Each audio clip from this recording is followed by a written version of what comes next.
Zaman park में कल सुबह 10 बजे तक ऑपरेशन रोका जाए, लाहौर हाईकोर्ट का हुक्म। इमरान खान के वकील ने कहा कि जो जमान पार्क के बाहर हो रहा है वो बुनियादी हुकूक की खिलाफ वर्जी है। इलाका जंगी जोन बन चुका है।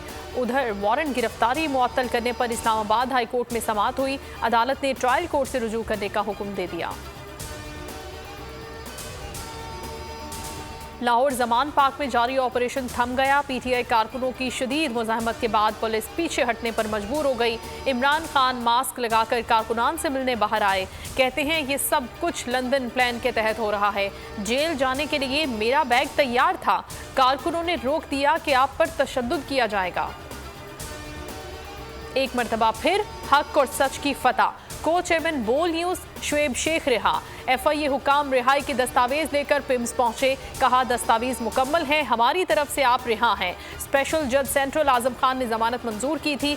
इससे पहले जुडिशल मजिस्ट्रेट ने शुएब शेख के जिस्मानी रिमांड की इस्तदा को रद्द करते हुए 14 रोजा जुडिशल रिमांड मंजूर किया था, जिसके बाद जमानत के लिए अदालत से रुजू किया गया था। शुएब शेख का पिम्स से मेडिकल कराया गया।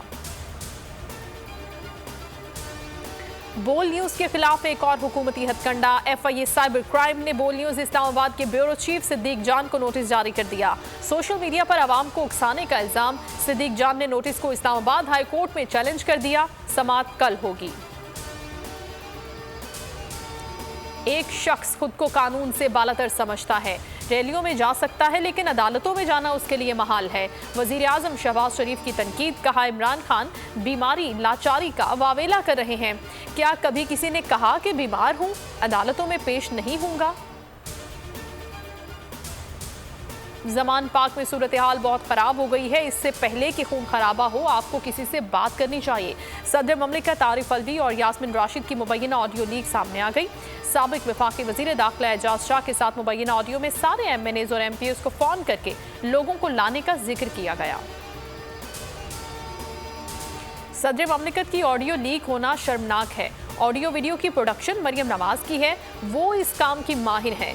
उन्होंने मुल्क को बनाना रियासत बना दिया है। पीटीआई के रहनुमा शिबली फराज की तनकीद। मौलाना फजलुर रहमान ने इमरान खान को निशाने पर रख लिया। कहते हैं कौन सी ऐसी कुव्वतें हैं जो इमरान खान की हिमायत कर रही हैं। एक पार्टी के तर्ज अमल से रियासती रिट कमजोर हो रही है। शहीद अरशद शरीफ कातिल पर आज खुद नोटिस की समाअत 17 मार्च को होगी। चीफ जस्टिस की सरबराही में लार्जर बेंच समाअत करेगा। फरीकैन को नोटिस जारी। शहीद के अहले खाना को भी बुलाया गया है।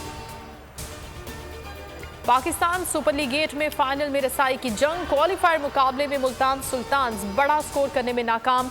20 ओवर्स में 5 विकेटों पर 160 रन बनाए।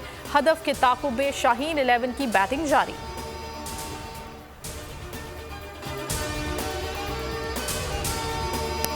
को चेयरमैन बोल शुएब शेख के खिलाफ मनगढ़ंत, झूठा और बेबुनियाद केस। हुकूमत इंतकामी कार्रवाइयों पर उतर आई। रिश्वत देने के झूठे इल्जाम के पीछे असल हकायक वो ले आया अवाम के सामने। सिंध हाई कोर्ट की जानिब से 10 मार्च को एग्जैक केस में बरियत का फैसला भी दे दिया गया, जो रिश्वत के इस इल्जाम को झूठा और बेबुनियाद साबित करने के लिए काफी है। सवाल ये उठता है, न रिश्वत लेने वाला न देने वाला मौजूद, तो फिर ये मुकदमा क्या है? गुज़िश्ता 5 सालों में ना तो कोई गवाह पेश हुआ और ना ही कोई सबूत सामने आया, जबकि कोई इंक्वायरी अमल में नहीं लाई गई। जब मुल्जिमान से कोई तहकीकात नहीं की गई, कुछ साबित नहीं हुआ, तो फिर ये मुकदमा क्या है? इससे कबल केस की इंक्वायरी कमेटी के सामने खुद जज कादिर मेमन ने रिश्वत के इल्जाम की तरदीद की थी और कमेटी को तहरीरी तौर पर आगाह भी किया था। इस झूठे और बेबुनियाद केस की कानूनन कोई हैसियत नहीं। सिंध हाई कोर्ट इस मुकदमे में शुएब शेख को बरी कर चुकी है, तो फिर इस नाम नेहाद इल्जाम की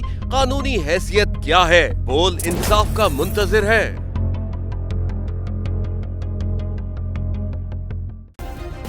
सब्सक्राइब करें और बेल दबाएं ताकि कोई खबर रह न जाए।